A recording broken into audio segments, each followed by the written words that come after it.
sebelumnya pernah dijelaskan kan terjadi pluralistik kan hukum bagi masyarakat di bidang hukum perdata ya. Sehingga kemarin di awal dijelas di juga. Kalian kelas Pak Rahmadi kemarin lah di awal-awal, Pak Rahmadi memberi materi lah di awal-awal berarti. Nah, di mana penduduk dibagi dalam beberapa golongan ya. Nah, bikin juga dalam hukum keluarga ya, di mana berlaku juga sebelumnya berbagai hukum ya. Nah, bagi orang Indonesia asli beragama Islam, berlaku hukum keluarga Islam yang telah diresepir ke hukum adat. Bagi orang Indonesia asli lainnya juga berlaku hukum adat. Nah, sedangkan bagi warga orang Timur Asing Tionghoa berlaku KUH Perdata ya dengan beberapa pengecualian, sedikit perubahan dan penambahan ketentuan adopsi. Dan bagi orang Timur Asing lainnya juga keturunan Timur Asing lainnya seperti orang Arab, India itu berlaku hukum adat dan agamanya masing. Nah, bagi orang Eropa kan berlaku BW ya KUH Perdata nih, maaf nah tulisannya gak kenal kenapa jadi kayak ini. Kada kelihatan seluruhnya. Nah ini ya, kita turun. Nah itu ya.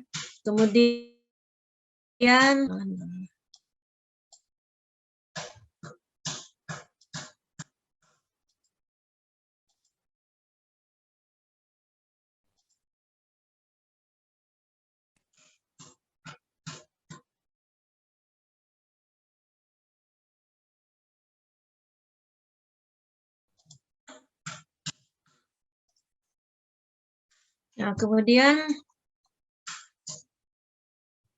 kita kan setelah merdeka. Berlakukan hukum-hukum untuk mengisi kekosongan kan, sehingga berlaku pluralistik tadi. Nah, akan tetapi kita kemudian punya Undang-Undang Perkawinan tahun 1961. Sehingga Undang-Undang Perkawinan berlaku bagi seluruh masyarakat Indonesia, tidak kan golongan-golongan tadi. Nah, sehingga dengan Undang-Undang Perkawinan diharapkan terjadinya unifikasi dan kesatuan hukum bagi masyarakat. Nah, tetapi setelah itu kita punya Undang-Undang Perkawinan. Nah, Undang-Undang Perkawinan ini mengatur tentang perkawinan. Dasarnya ya. Sehingga kedudukannya pasal 66 Undang-Undang Perkawinan KUH Perdata ya. Ini KUH Ordonansi Perkawinan Indonesia Kristen, perkawinan campuran, peraturan lain yang termasuk hukum adat yang mengatur perkawinan yang sebelumnya dinyatakan tidak berlaku untuk perkawinan dan segala sesuatu yang berhubungan perkawinan ya, sepanjang sudah diatur dalam undang-undang ini. Nah, kemudian akan tetapi kalau ada yang belum diatur atau undang-undang perkawinan merujuk kembali karena ada di undang-undang merujuk kembali ke hukumnya masing-masing, nanti masih bersifat pluralistik ya. Nah, sebenarnya undang-undang perkawinan ini mencoba untuk mengunifikasikan suatu hukum nasional yang berlaku bagi semua. Karena sebelumnya pluralistik ya. Nah, kan tetapi undang-undang perkawinan tidak bisa. Ada hal-hal yang substansi yang tidak bisa. Karena itu menyangkut hal-hal yang sensitif dan peka. Nah, contohnya syarat-syarat itu kan dikembalikan ke hukum agamanya masing-masing. Nah, di undang-undang perkawinan juga penyelesaian kalau terjadi perceraian terhadap harta perkawinan, terhadap harta bersama, nah itu diserahkan ke hukum masing juga penyelesaiannya, hukumnya yang dipakai. Nah, jadi sebenarnya walau kita punya undang-undang perkawinan secara substansi dia mengunifikasi, dia adalah sebentuk secara formal adalah bersifat unifikasi berlaku bagi semua, tetapi masih dimungkinkan berlakunya masing hukum tadi yang bersifat majemuk tadi, ya, karena ada hal yang tidak bisa disatukan, sensitif dan peka.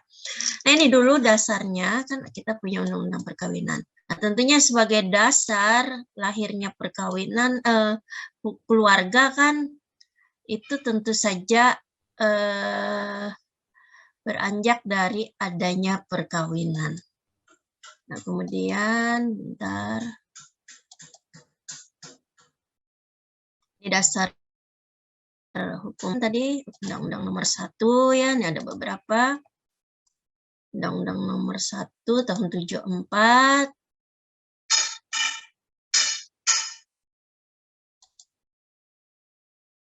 Nah, sekarang kita lihat apa pengertian dan tujuan perkawinan. Perkawinan ikatan lahir batin antara pria dan wanita sebagai suami istri dengan tujuan membentuk keluarga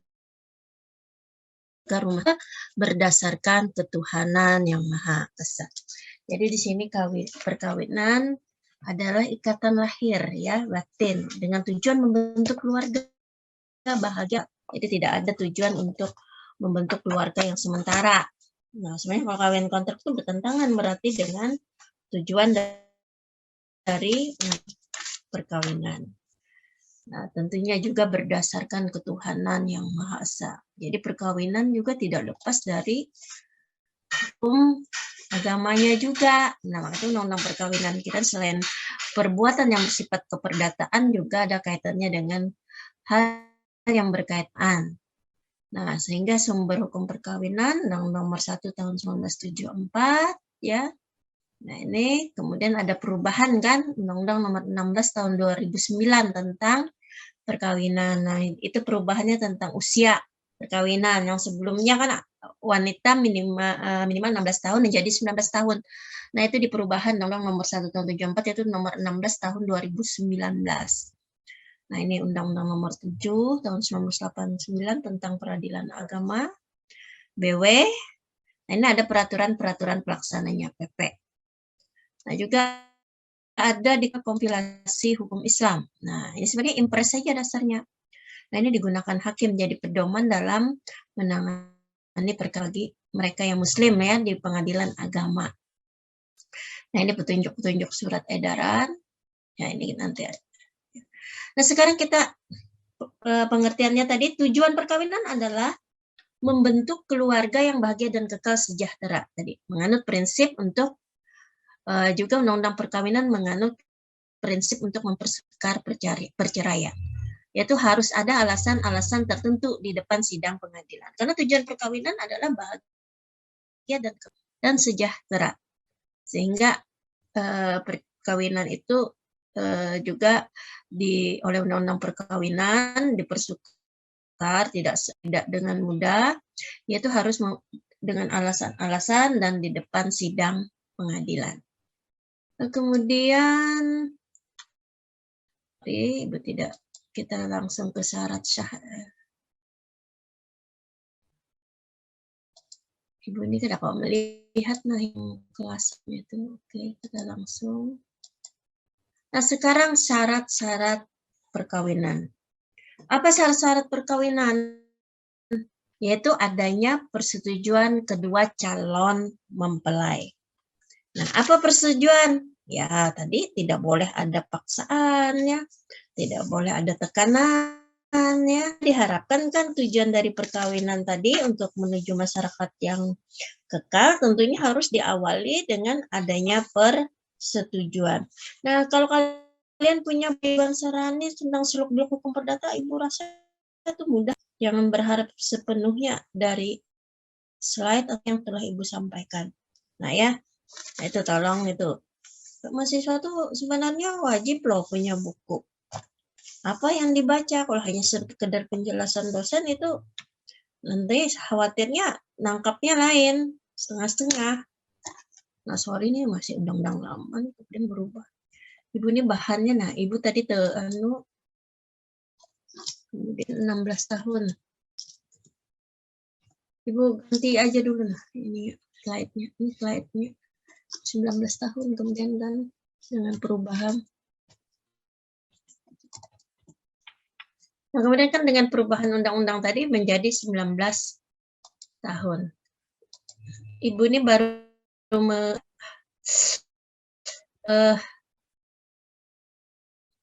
bentar.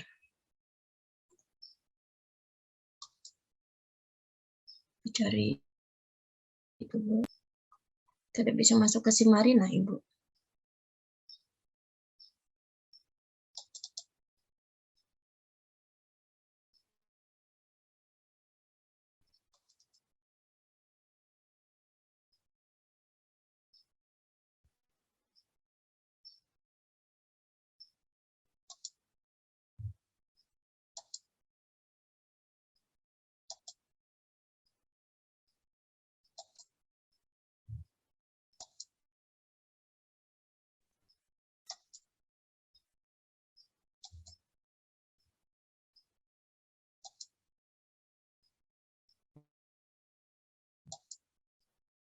Ntar, cari file ibu yang terbaru.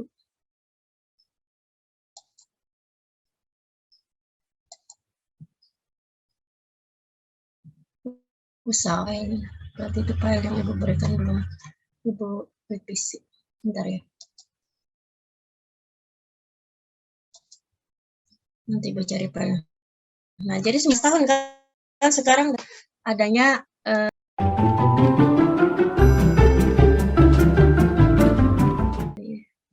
tidak berada dalam ikatan perkawinan dengan pihak lain. Nah, tidak berada dalam ikatan perkawinan dengan pihak lain. Nah, pada dasarnya Undang-Undang Perkawinan kan mengas monogami, bahwa seorang pria hanya boleh mempunyai seorang istri. Nah, seorang wanita juga sebaliknya. Nah, akan tetapi pengadilan dapat memberi izin kepada seorang suami untuk beristri lebih dari seorang apabila dikehendaki oleh para pihak yang bersangkutan. Jadi pada dasarnya kan undang-undang perkawinan dengan asas monogami, tetapi juga ada asas poligami sebagai pengecualian asas monogami. Nah, menurut undang-undang perkawinan, seorang suami bisa memberikan izin kepada suami untuk beristri lebih dari satu sepanjang itu dikehendaki oleh para pihak yang bersangkutan. Dan juga menurut undang-undang perkawinan sepanjang agamanya tidak melarang. Ya. Nah, itu ya. Nah, hanya apabila dikehendaki oleh pihak yang bersangkutan karena hukum dan agama dari yang mengizinkannya. Seorang suami dapat beristri lebih dari seorang, namun demikian perkawinan seorang suami dengan lebih dari seorang istri, meskipun hal itu dikehendaki oleh para pihak, akan tetapi harus memenuhi juga alasan dan syarat-syarat yang ditentukan oleh Undang-Undang Perkawinan, yang nanti akan diputuskan oleh pengadilan, yang akan memberikan izin atau tidak. Jadi tidak segampang yang hendak kira hendak poligami kalau menurut ketentuan Undang-Undang Nomor 1 Tahun 1974. Pertama dikehendaki para pihak, agamanya tidak melarang. Kemudian harus dengan izin putusan pengadilan, memenuhi syarat dan alasan yang ditentukan oleh Undang-Undang Nomor 1 Tahun 1974. Nah, itu syaratnya. Ingat lah, itu syaratnya untuk kalau poligami. Nah, silahkan kalian catat yang apa yang ibu, karena di slide ibu tidak ada. Kalau kalian tidak sempat catat, cari di buku referensi atau silahkan browsing. Nah, kemudian dari hal ini berarti Undang-Undang Nomor 1 masih tetap mempertahankan berlakunya asas monogami, walaupun dalam itu ada pengecualian ya bagi mereka diizinkan asal agamanya tidak melarang atau agamanya mengizinkan, tapi dengan syarat-syarat yang ditentukan undang-undang tadi, dikehendaki para pihak, agama tidak melarangnya, kemudian ada syarat dan alasan. Apa aja syarat alasan dulu menurut Undang-Undang Nomor 1 Tahun 74 dan syaratnya. Nah, ada 3 ya. Menurut Undang-Undang Nomor 1 Tahun 74 dalam pasal 4 ayat 2. Nah, silahkan buka aja pasal 4 ayat 2. Nah, ada 3 alasan tadi untuk mengizinkan poligami tadi. Istri tidak dapat menjalankan kewajiban sebagai seorang istri.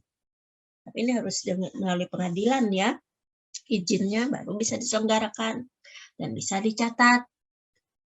Nah, selama ini kan di bawah tangan perkawinan poligaminya. Nah, syaratnya nih yang nanti Ibu tunjukkan. Nah, istri tidak dapat menjalankan kewajiban sebagai istri. Yang kedua, istri mendapat cacat badan atau penyakit yang tidak dapat disembuhkan. Ya. Jadi istri mendapat cacat badan atau penyakit yang tidak dapat disembuhkan. Kemudian istri tidak dapat melahirkan keturunan. Istri tidak dapat melahirkan keturunan. 3 itu yang menjadi alasan. Kemudian syaratnya, kalau tadi alasannya ya, syaratnya menurut Undang-Undang Perkawinan pasal 5 ayat 1, adanya persetujuan dari istri atau istri-istri. Nah ini, kalau yang berat kira-kira yang ada dapat, lalu kawinnya di bawah tangan diam-diam. Bagi mereka yang berpoligami itu jadi sehingga perkawinannya tidak sesuai menurut Undang-Undang Perkawinan. Ya, padahal undang-undang sebenarnya undang-undang perkawinan memberikan jalan, tapi dengan harus prosedur yang seperti ditentukan undang-undang perkawinan. Yang kedua, adanya kepastian bahwa suami mampu menjamin keperluan-keperluan hidup istri-istri dan anak-anak mereka. Nah, jadi adanya kepastian bahwa suami mampu. Nah, ini biasanya nanti di waktu mengajukan permohonan izin itu ya paling tidak mengajukan mungkin dia penghasilannya berapa, nah pendapatannya berapa, sehingga hakim yakin bahwa dia mampu untuk menjamin secara ekonomi ya kesejahteraan keluarga nih. Penghasilan bilang kempang kempes ya sendiri-sendiri dan keluarga kalau cukup tidak menambah keluarga lagi. Nah, itu jadi bahan pertimbangan hakim. Nah, yang ketiga syaratnya adanya jaminan bahwa suami akan berlaku adil terhadap istri-istri dan anak-anak mereka. Jadi ada jaminan ya bahwa seorang suami berlaku adil terhadap istri-istri dan anak mereka. Nah, ini kan memang bisa aja sekedar janji ya kadang ya. Nah, ini cuma syarat formil aja, biasanya membuat surat pernyataan saja yang bermaterai bahwa dia akan berlaku adil. Nah, entah di kemudian hari ya. Nah, itu sebenarnya syarat formilnya aja. Nah, jadi ada 3. Yang paling berat itu syarat yang mana? Nah, syarat yang satu ya, tidak syarat satu tadi yaitu izin atau persetujuan dari istri, itu yang ada didapat biasanya ya. Hingga lalu mereka akhirnya ya tadi kawin diam-diam bawah tangan. Lalu dengan istilah perselingkuhan apa macam-macam lah istilah-istilahnya ya. Nah, sebenarnya undang-undang perkawinan memberikan ruang ini agar bisa secara hukum negara juga bisa dianggap sebagai perkawinan yang sah dan mempunyai kekuatan hukum. Nah, juga akhirnya kawin diam-diam ya, sehingga ada stigma-stigma masyarakat juga ya. Nah, untuk hal ini, tetapi sebenarnya mungkin secara agama dia sah aja sudah ya, secara hukum agama. Karena undang-undang perkawinan kan walaupun menyerahkan, nanti Ibu jelaskan keabsahan perkawinan, itu diserahkan ke hukum agama dan kepercayaannya. Cuma kalau ada dicatat ya tidak mempunyai kekuatan hukum, dianggap tidak pernah ada perkawinannya. Nah, kemudian jadi hal-hal itulah tidak segampang dan semudah yang dikira untuk berpoligami, sebagaimana yang ditentukan undang-undang. Nah, kemudian syarat yang kelima ya, keenam ya, tidak berada dalam ikatan perkawinan dengan pihak lain. Nah, tadi kaitannya tadi karena ini harusnya boleh kah Ibu? Sorry. Oh, ini ketinggalan tadi. Ini dulu ya. Nah, ini kaitannya kan tadi. Lalu kita ke sini lagi. Nah, bagi suami istri yang telah bercerai, lalu kawin lagi satu sama lain dan bercerai lagi untuk kedua kalinya, agama dan kepercayaan mereka tidak melarang mereka kawin untuk ketiga kalinya. Nah, maksudnya begini ya. Karena di dalam undang-undang perkawinan ya, di situ ada sebenarnya orang-orang yang dilarang kan untuk kawin. Misalnya untuk setelah bercerai kedua kalinya atau ketiga kalinya. Nah, sepanjang agama dan kepercayaan mereka tidak melarang mereka kawin untuk ketiga kalinya. Karena kan contohnya yang seperti talak 3 itu kan menurut undang-undang perkawinan kan dilarang dulu untuk kawin kembali mereka. Apalagi yang li'an itu. Nah, ini ya. Ini sepanjang tadi tidak melarang, agamanya tidak melarang. Nah, undang-undang perkawinan itu erat tadi kan bukan hanya tindakan keperdataan, selalu dikaitkan juga dengan hal yang bersifat keagamaan. Nah, kemudian tidak dalam waktu tunggu bagi calon mempelai wanita yang janda. Nah, tidak dalam, jadi kalau masih dalam waktu masa iddah, itu perkawinan tidak memenuhi syarat-syarat perkawinan ini. Waktu tunggu tuh waktu masa iddah. Apa tujuan adanya waktu tunggu atau iddah ini kira-kira? Ada yang tahu? Apa tujuannya? Apa maksudnya? Untuk mengetahui apakah kepastian bahwa wanitanya itu hamil atau tidak, ya. Karena akan menentukan nasab dari si anak. Jangan-jangan itu adalah anak yang dari suami terdahulu kalau tidak ada jeda masa tunggu. Tujuan adanya waktu tunggu, masa tunggu. Nah, kalau kita ingin melihat masa tunggu bagi seorang wanita itu dilihat PP nomor 9 tahun 1975. Nah, di situ disebutkan waktu tunggu bagi seorang janda sebagaimana yang dimaksud dalam pasal 11 Undang-Undang ditentukan sebagai berikut. Apabila perkawinan putus karena kematian, waktu tunggu ditetapkan 130 hari. Jadi apabila perkawinan putus karena kematian, waktu tunggu ditetapkan 130 hari. Ya, itu apabila perkawinan putus karena kematian. Nah, apabila perkawinan putus karena perceraian, waktu tunggunya 3 kali suci dengan sekurang-kurangnya 90 hari. Mungkin tahu aja bibinian lah, 3 kali suci tadi ya. 3 kali suci atau sekurang-kurangnya 90 hari.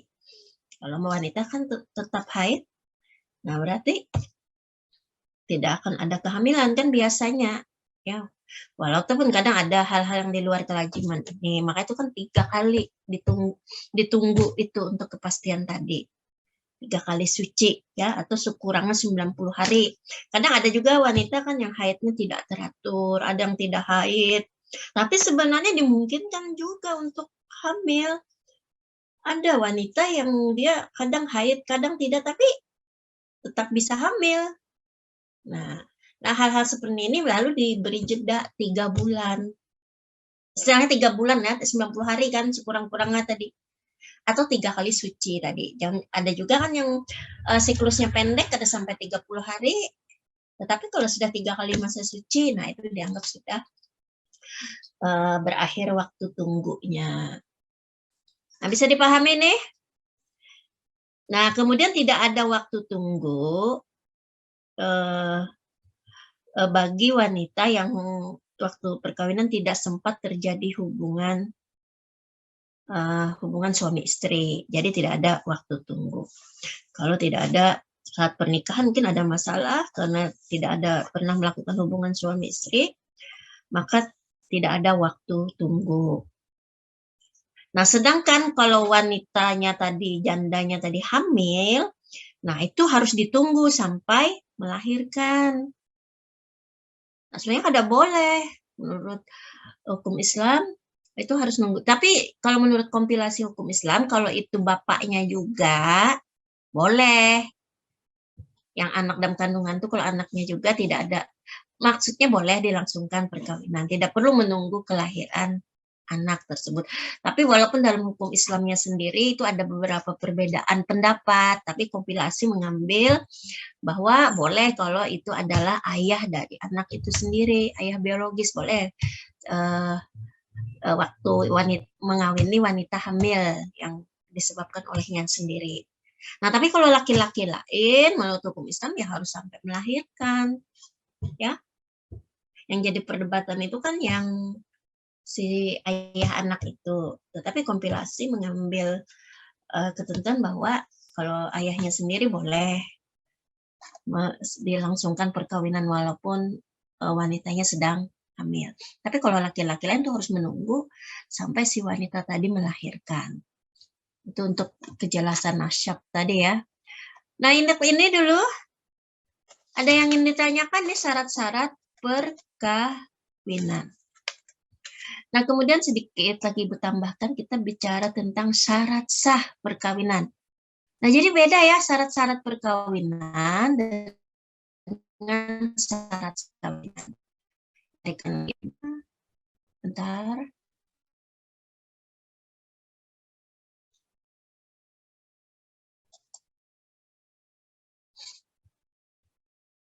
Bentar ya, Ibu cari syarat sah perkawinan.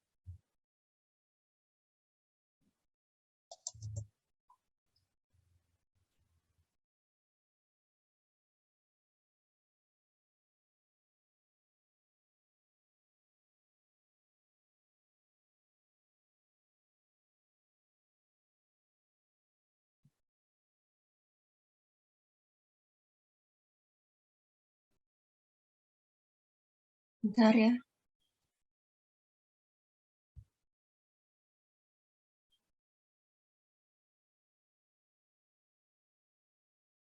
Bukan di sini. Kita lanjut sedikit lagi, kita ke hukum perkawinan.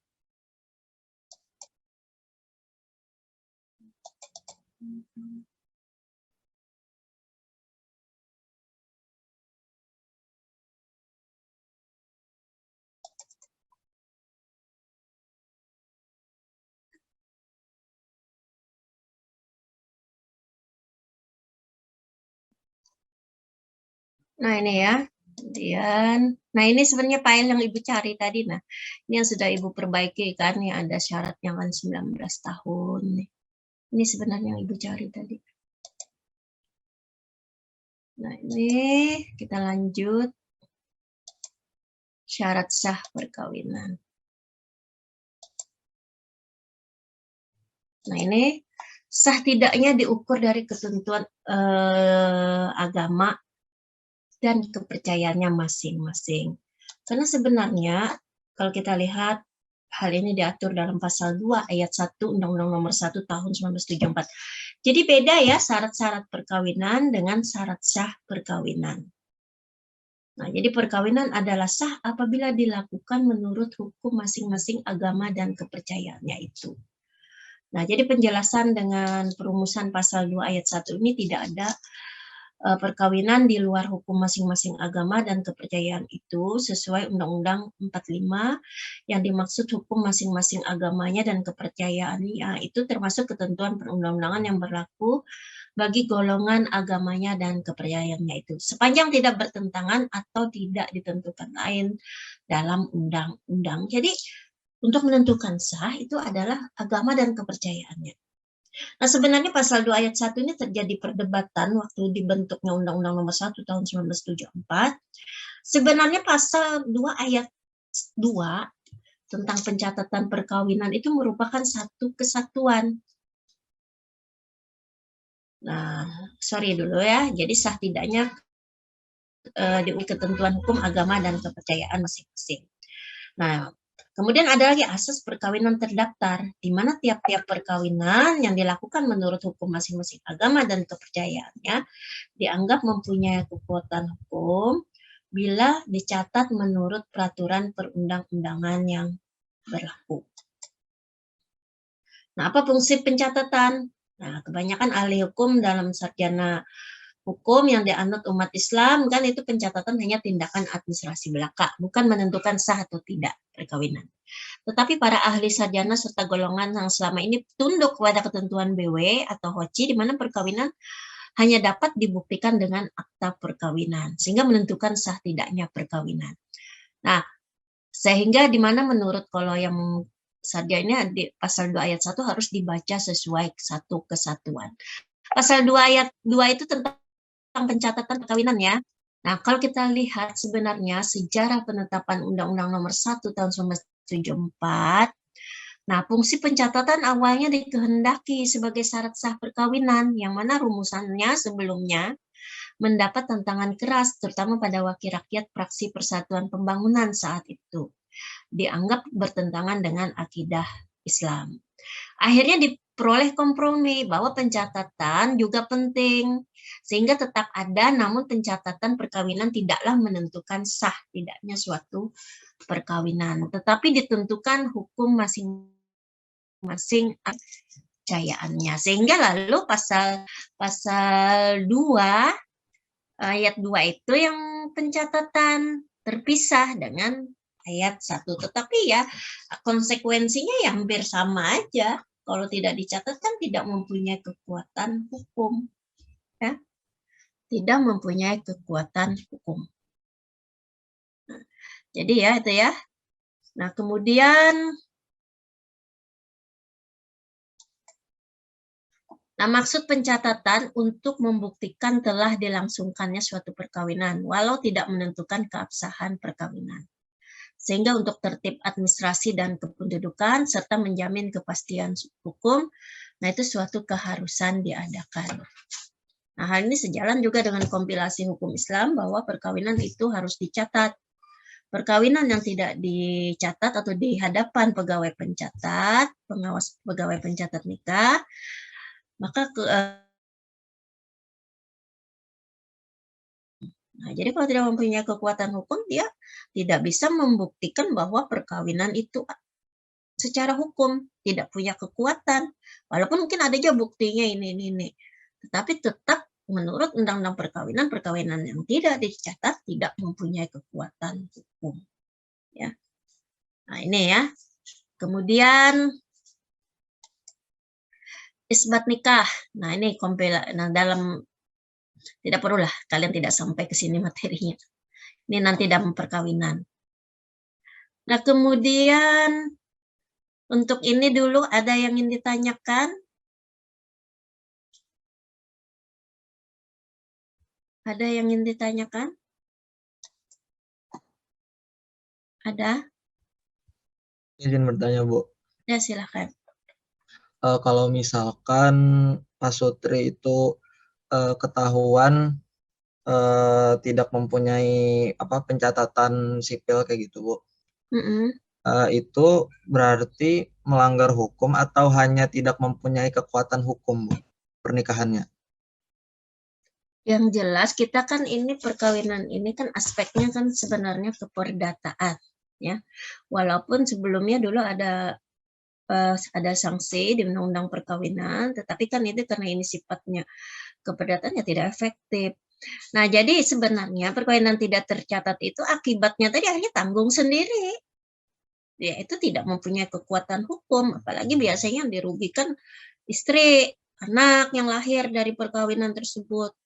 Ya, kalau terjadi misalnya sengketa, misalnya masalah waris, masalah harta perkawinan, nah itu akan sulit akan karena perkawinannya dianggap tidak ada, ya itu akibat hukum. Anak pun mungkin kalau bikin akte kelahiran kan selalu harus ada buku nikah yang dicari, ya.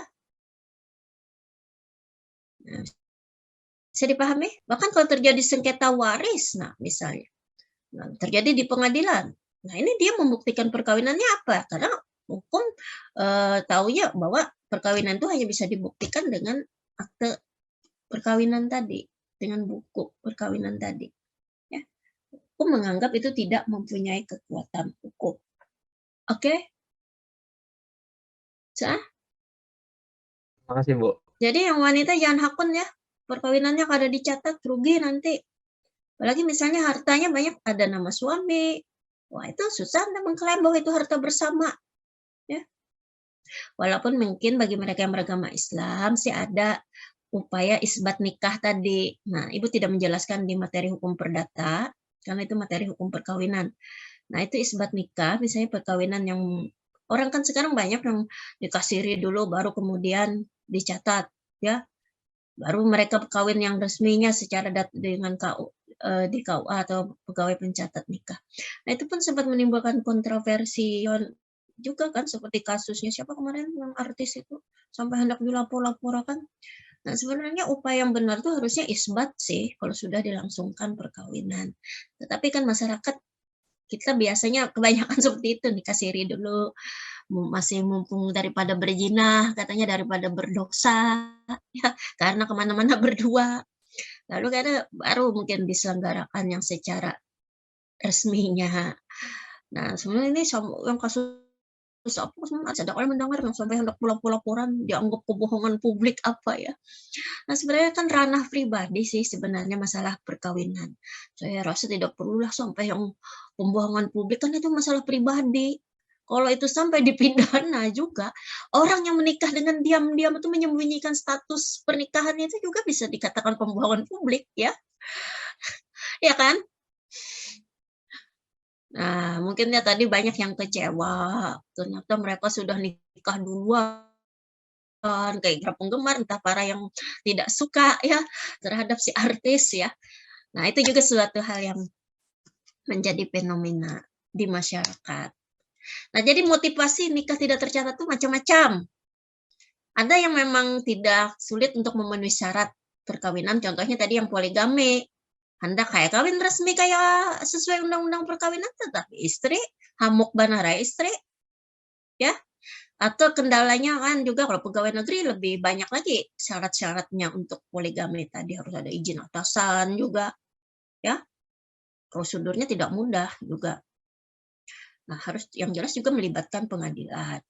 Nah, proses-proses begitu yang ingin mungkin dihindari bisa juga. Nah, atau yang kedua tadi contohnya pasangan yang mungkin belum mempersiapkan pernikahan, belum mempersiapkan mungkin acaranya, masih perlu waktu yang lama. Jadi sambil nunggu acara dilangsungkan, ya nikah aja dulu. Karena daripada ya terjadi hal-hal yang di luar, misalnya karena mereka sudah lengket ke sana kemari. Nah, bagi mereka yang mungkin yang memahami ini, yang tidak ingin terjadi dosa, misalnya bersentuhan, mereka menganggap misalnya dosa, jalan kemana-mana kayak bagatuk kan atau bersentuhan, lalu akhirnya mereka nikah siri dulu misalnya, baru dilangsungkan ya. Nah, itu tadi ya, banyak kan motivasinya. Contohnya misalnya kalau artis, dia mungkin tidak bisa dulu melangsungkan, karena dia mungkin pernikahannya harus sudah ada kontrak mungkin ya, kontrak dengan televisi mungkin. Nah, kalau sudah ada kontrak kan dia harus, nah mungkin pada saat itu mungkin ini kira-kira aja ya, mungkin apakah misalnya ada seorang artis ya. Nah, ini saya tidak merujuk ke siapa, ini kemungkinan-kemungkinan. Nah, misalnya ada kontrak bahwa nanti pernikahannya akan diliput besar-besaran oleh televisi tersebut. Lalu kemudian pada saat itu mungkin pada saat itu kondisi COVID mungkin dia dilarang untuk membuat kerumunan atau apa sehingga mungkin ditunda. Nah, tetapi untuk karena ditundanya masih dalam waktu tidak tentu, akhirnya mungkin ya daripada berdosa, daripada apa dikasih aja dulu. Itu untuk mereka pribadi. Ya, kemudian pada saat dilangsungkan besar-besaran misalnya, nah itu pada saat yang memungkinkan kan macam-macam motivasinya ya. Ya ada yang tujuannya sih baik ya, katanya daripada nanti dosa persentuhan. Nah, cuma kan kemarin sempat menimbulkan kontroversial. Sebenarnya yang benarnya sih kalau sudah menikah sih ajukan isbat ya, pengesahan. Karena mereka memenuhi syaratnya, bukan poligami misalnya. Kalau poligami kan beda, sudah bertentangan sudah dengan undang-undang waktu melangsungkan perkawinannya tanpa prosedur yang ditentukan undang-undang. Ini masih bujangan sama bujangan, tidak ada masalah larangan ya, sebagaimana yang ditentukan syarat-syarat perkawinan yang Ibu jelaskan tadi. Nah, kira-kira ada lagi yang ingin ditanyakan? Ada? Bu izin bertanya, Bu. Ya, siapa lagi? Tadi siapa yang bertanya? Ini saya, Bu. Bu, saya izin bertanya, Bu. Siapa Misalkan namanya sebutkan. Ahmad Faisal Rifki, Bu. Ahmad Faisal Rifki. Kalau yang tadi siapa? Yang tadi Muhammad Ribihi Sapari, Bu. Oh ya, Faisal Rifki, ayo. Ini Bu, misalkan diketahui ada pasangan suami istri, nah ternyata istrinya itu kabur selama bertahun-tahun, Bu, atau tidak ada kabar. Lalu suaminya itu hendak melakukan perkawinan lagi dengan orang lain. Pertanyaan itu adalah, apakah suami itu disebut melakukan poligami, Bu? Nah, itu kan harus ajukan dulu ke pengadilan tentang istrinya yang istilahnya mangkut. Nah, sebenarnya bisa aja dia mengajukan izin poligami dengan alasan misalnya itu. Bahkan untuk perceraian pun bisa diajukan ke pengadilan dengan alasan, tapi ada prosedurnya biasanya. Ya, kalau istri suaminya juga tidak ada kabar, hilang atau istilah mangkut ya. Nah, itu ajukan ke pengadilan untuk menetapkan sehingga bisa menjadi alasan jatuhnya perceraian. Kalau suami kan mungkin jatuhnya ikrar taklid talak itu kalau suaminya ada kabar yang meninggalkan rumah tuh tadi berapa, apalagi lama itu. Nah, jadi antara dua aja, si istri apakah ingin mengajukan perceraian terhadap istrinya yang itu dengan alasan istrinya tadi tidak ada kabar tadi, atau bisa juga mengajukan poligami. Kalau yang secara langsung diam-diam juga tidak bisa, harus jelas dulu status perkawinan yang pertama. Ya. Kalau memang masih ingin mempertahankan dia juga perkawinan pertama ya mungkin tadi dengan izin poligami walaupun di luar alasan yang 3 tadi. Ya, mungkin bisa diambil yang istri tidak dapat apa. Nah, hakim yang akan menimbang apakah akan mengabulkan perkawinan poligami selanjutnya.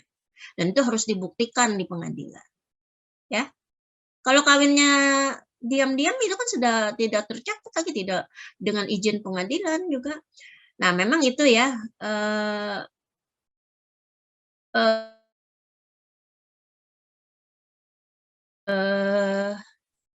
itu keadaannya agak berbeda dengan pengajuan perkawinan poligami yang ada, karena kan ada syarat tadi harus izin istri-istri. Nah, mungkin untuk izin istri-istri ini untuk memohonkan pengadilan misalnya istrinya memang tidak ada kabar lagi. Nah, itu ada biasanya kalau orang itu biasanya konsul di bagian, ada bimbingan dan konsul di pengadilan agama, itu akan diarahkan apa dulu ya tindakan yang akan dilakukan, ya. Nah, di pengadilan agama itu bisa kalau hendak tanya-tanya, ya, ada di bagian depan itu, Ibu lupa tuh bagian yang konsultasi. Bahkan Anda bisa dibantu dalam membuat suatu surat permohonan, ya. Nah, ada lagi yang ingin ditanyakan? Ibu izin bertanya, Bu. Anissa. Yuk, Anissa. Kawin lari itu, Bu, apakah bisa dihukum pidana, Bu? Kawin lari. Lari. Tinggi, Bu. Tergantung. Kalau misalnya kawin larinya ada paksaan, jelas itu bisa dipidana, apalagi anakmu masih di bawah umur. Nah, itu bisa dilaporkan. Banyak kan yang kasus-kasus tentang pacar membawa anak pulang, dilaporkan, ya. Dilaporkan orang tuanya, ya. Atas salah satunya alasannya anaknya masih belum cukup umur, karena itu dianggap tetapi kalau sudah dewasa suka sama suka, nah lain. Sudah umur 21 tahun. Karena ada setuju keluarga, lari. Nah, apakah ini bisa dipidana? Kan masalah perkawinan ini adalah hubungan pribadi, kata Ibu. Ya, karena mereka sudah dewasa. Kan ukurannya tadi dewasa juga. Nah, lain tadi di bawah umur misalnya, atau dengan paksaan atau kekerasan, atau dengan tipu daya, bisa aja, harus dibuktikan sih, tapi. Nah, itu bisa, Anissa, Eka. Ya. Tinggi, Bu. Oke, ada lagi yang lain? Ini jam berapa sudah? Ada kawajola menyetel absen? Tunggulah Ibu setelahkan lagi, Bang. Nah, biarain nanti Ibu nggak hadir. Kawal kayaknya udah. Bentar ya. Kayaknya kawal udah.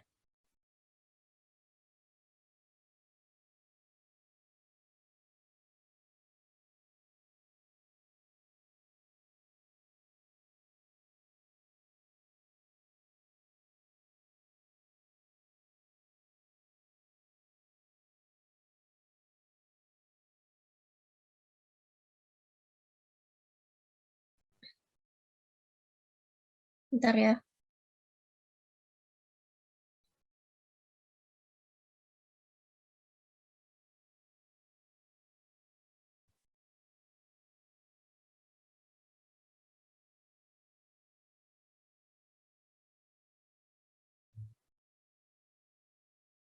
Bentar ya, Ibu ingin absennya.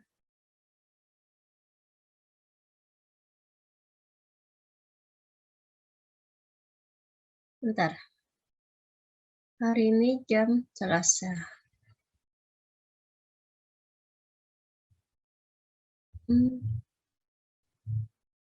Tadi gagal. Rupanya Ibu pernah temuan. Adalah masih ada perdata hari Selasa. Padahal kemarin sudah Ibu setting absennya.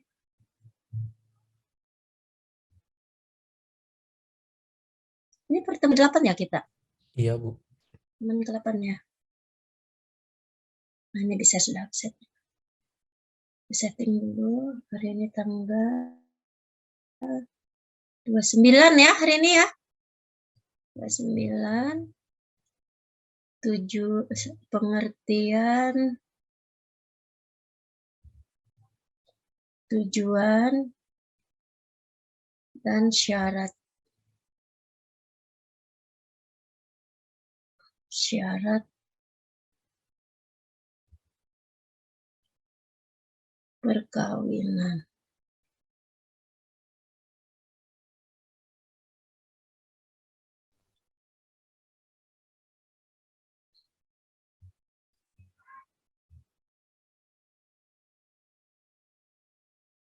Sampai jam berapa udah? 9.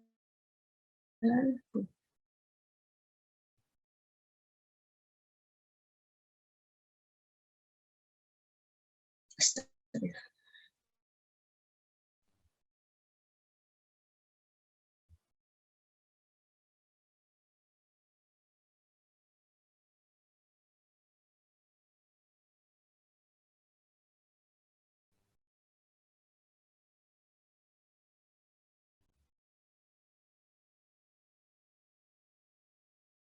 Coba Bang, isi absennya 9.30.